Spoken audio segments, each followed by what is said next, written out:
Ahoy everyone, Tightrope here, and today we're taking a look at the general and quality of life changes from the 1.65 patch. The biggest change to this patch was the reduction in input delay, and John posted a more detailed article about this roughly 6 days ago, which I'll try to summarize here, but go check this out if you want more details. Basically, in Company of Heroes 2, the input layer, game state processor, and visual state processor were all running on a single core of your CPU. So this led to relatively fast reaction times and stuff because it would go from one to the next to the next to the next. And yeah, there will be relatively low delays there. But then, in the late game, if one of these stages had a lot of work to do, like if there's a lot of units on the field all doing a lot of stuff, or maybe there's a lot of visual effects happening, there would be a lot of work for that stage to do. And then this could cause stutters because this would take a long time and then that would delay this happening. So that's part of the reason why COH3 would run poorly in the late game. Yeah, running on a single core like this. In COH3, they've tried to split those three states, three processing things into different threads. So yeah, that's why COH3 runs much more smoothly. But then they said that basically when it came to like amalgamate all that different work from the different threads, they had a lot of like buffers to make sure everything ran smoothly and looked smooth, which was adding a lot of input delay to Company of Heroes 3. So yeah, basically they've reduced a lot of those buffers. They felt like they didn't need them maybe, and we're going to have much faster input delay as a result of that. Here is how I did my testing on the input delay of Company of Heroes 3 and 2. So here we are in Premiere Pro. I've got a 100 frames per second project and a bunch of 100 frames per second videos. So I've recorded the games at 100 frames per second, and here we are in game, and I've basically got a squad running back and forth. And this is a input monitoring software, and I'm holding right click down. You can see my guys running along, and I'm holding a right click command over here. So as soon as I let go of that right click command, the squad will register that input and start moving in that direction. So this is what we're doing here. We're moving along. And then as soon as this light goes out, we start the clock. And then I wait. Here's a counter here. This is basically like one for each frame. And that's where it stops. So this is where the squad is now moving over here. I've come back one frame and I've recorded this time. So I might be shaving like one frame off here, which would be, like 10 milliseconds or whatever. But this is what I did in my previous testing, which I started back in September, I think, of last year.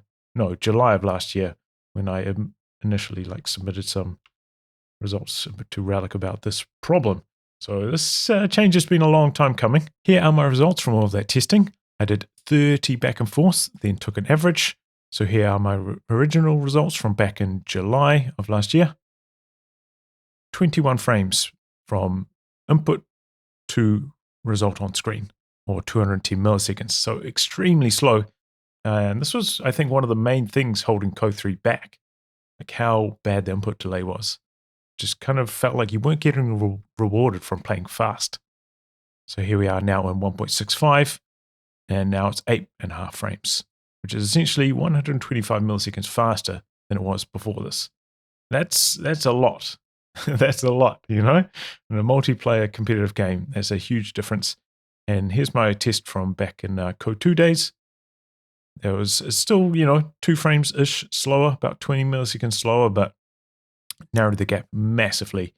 And, I think that's probably a trade-off I'd be happy to make, with how smooth COH3 runs compared to COH2 in the late game, not getting those big, stutters.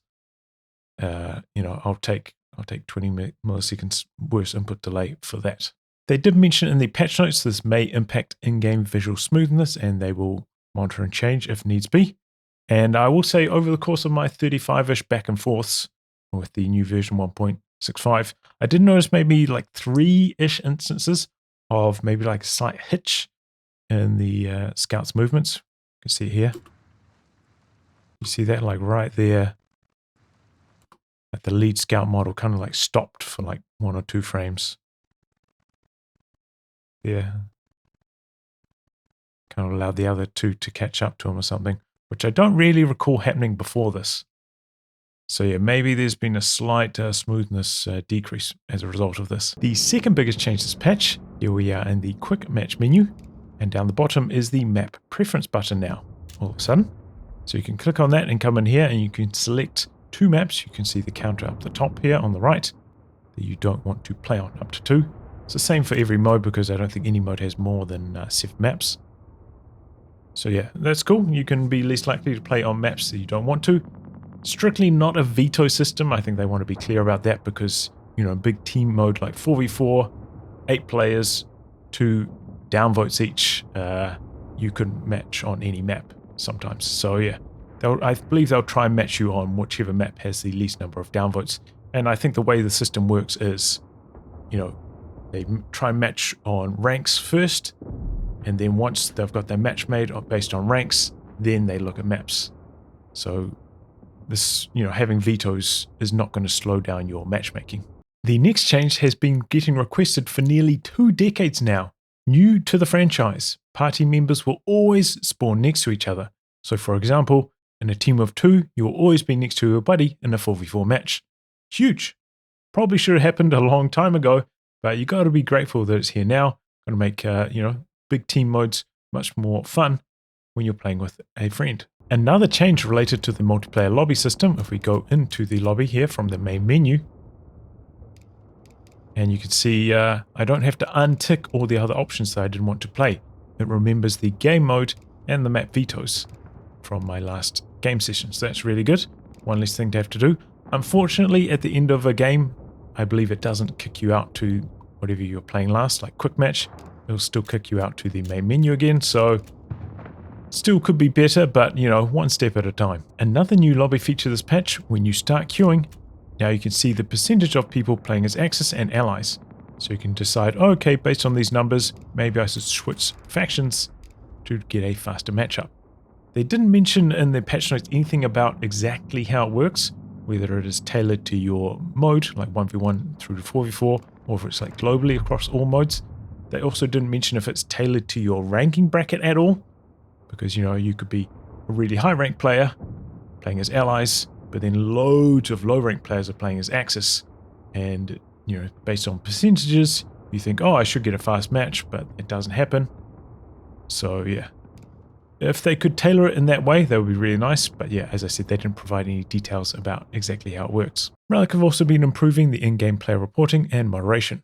They have made several changes to how they process reports and issue bans, but also what we will see now, if you're being a naughty boy, that you will receive a warning to improve your behavior or you will get a ban in the future. So yeah, you're getting warned if your behavior is undesirable, so to shape up or ship out. And then on top of this, as the reporter, you also get a notification that they have banned a player that you've recently reported. So that gives you a lot of confidence that the system works when you get that kind of notification. Because otherwise you're like, oh, did anything even happen from that? Like, why am I wasting my time going through the reporting? Getting these kind of confirmations makes you know, that kind of feedback is very important. A couple of changes to the store. Now they've combined all of the same type of skin into an ultimate pack, which you can buy here instead of having to buy like 3 or 4 weirdly packaged bundles, which would be like, you know, 1 infantry, 1 light vehicle, 1 tank, and then you have to mix and match, and it was a bit convoluted. So now you can buy an ultimate pack and just get all of that one type with one click. And on top of this, I think a couple of these maybe you couldn't buy with merit before, and now you can. 40,000 merit is a lot. Like if you do all your weeklies, you get 1,000 merit. So that's like 40 weeks-ish of playing to get a skin, which is quite a lot, but it's a possibility now, which I believe it wasn't in the past. But you can still come down here and buy like more tailored packs if you just want like tanks or vehicles of certain skins, or individuals as well. I don't think they've got every single skin available for purchase individually, but they've got a pretty good array of them now. But overall, I think a more sensible system for the store. Relic jammed a load of really important quality of life changes into this patch. Personally, I'm most excited about the reduction of input delay, but let me know in the comments below what your favorite change was from this patch. As always, a huge thank you goes out to my Patreon backers, and if you enjoy my content, I hope you consider coming on board.